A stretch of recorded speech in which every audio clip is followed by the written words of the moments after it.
avevano sfruttato la possibilità di mettere su dei siti online degli annunci di vendita e avevano impiantato una vera e propria rete commerciale parallela a quella dell'azienda. Dipendenti ed ex dipendenti di un'azienda di stufe a pellet di Vittorio Veneto denunciati a piede libero dalla polizia. In 2 anni hanno causato alla ditta almeno 500.000 euro di danni, spingendola sull'orlo del fallimento. Avevano posto in essere una rete parallela e dal punto di vista commerciale e dal punto di vista dell'assistenza ai clienti, riuscendo a sottrarre numerosi pezzi della produzione ed elementi di ricambio.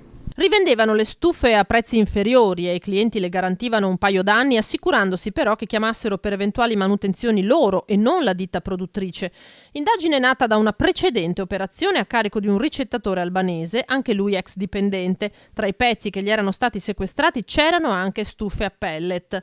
Al momento si indaga per ricettazione e abbiamo dato luogo a 6 perquisizioni nei confronti di altrettanti soggetti, alcuni di etnia italiana e alcuni di etnia albanese e altri cittadini italiani.